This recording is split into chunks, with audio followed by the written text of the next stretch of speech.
Good morning, everybody. Mark Finan here in the Home Weather Office on this Tuesday morning. It's now the 16th day of July 2024. This is the morning briefing coming to you from the Home Weather Office. And as I look out the window of the Home Weather Office, it's another nice morning. Comfortable, warm, but comfortable temperatures, blue sky. And it is going to be another comfortable day. Yesterday's daytime highs turned out to be the coolest we have seen in over 3 weeks.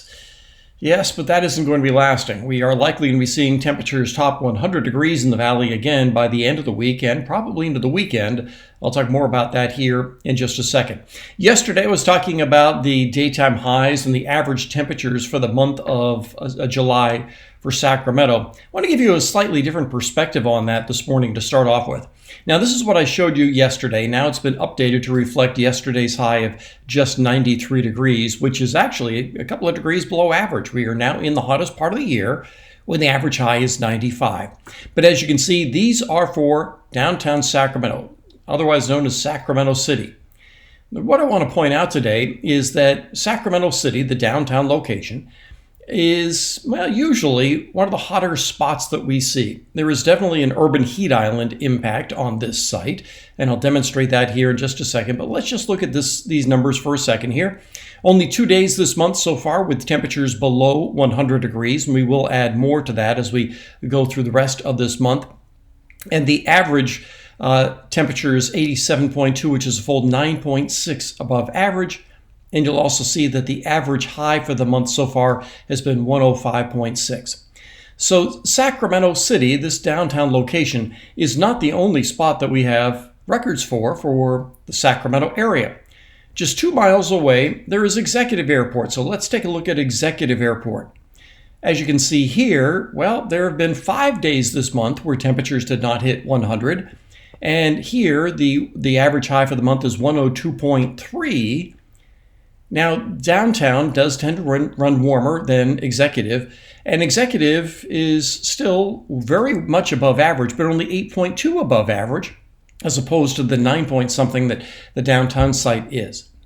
Now, either way, these temperatures are very, very warm. This is still likely going to be the warmest month on record. However, what I want to point out here is that when you see these temperatures, this is only representative for a relatively small area of the Sacramento area. So for instance, I hear people say all the time, oh, we hit 113 the other day, like we did on the 11th. Well, if you're around Sac State, or if you were maybe the immediate downtown Sacramento area, then you're at 113. But if you were, let's say, in Elk Grove, it may have been 110, or if you were in Land Park, certainly it would have been 110. And if you were in Davis, it was probably more like 106. So when you see the daytime highs, and they're reported for downtown Sacramento, keep in mind that that is usually the hottest spot in Sacramento County. And your location, unless you're within a mile of this site, which again is near Sac State, your temperatures are likely going to be quite a bit cooler. I don't want to minimize the fact that this has been a hot month, but the exact temperatures for downtown tend to be exaggerated a little bit just because of the urban heat island effect. All right, let's take a look at the satellite this morning.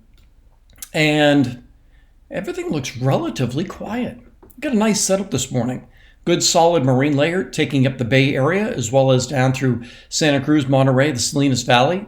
And that will help to keep the valley temperatures very similar to what we saw yesterday. You also see smoke coming up from the south.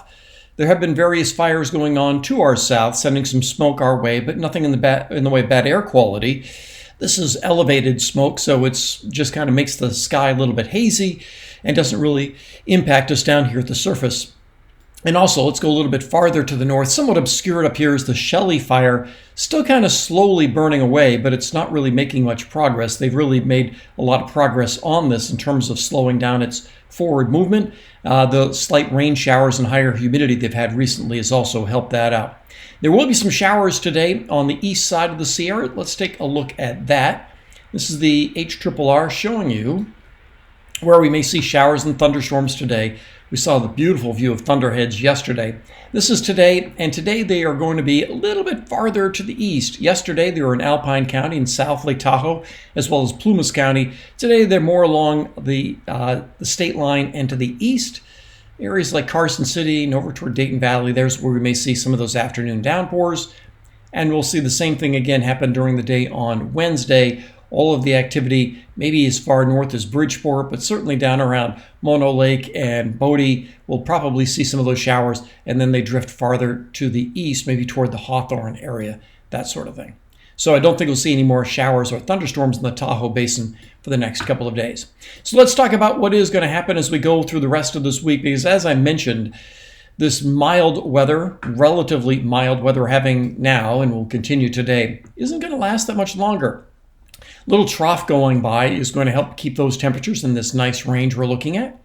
But as it goes by and we get into the middle and end of this week, this is Thursday, the high begins to get reestablished. We still have southwesterly flow, but certainly by Friday and Saturday, yeah, that's not a good pattern if you don't want hot weather. We're probably going to be seeing temperatures in that 103, maybe 105 range by Saturday, maybe into Sunday. Depends on what this next little trough does.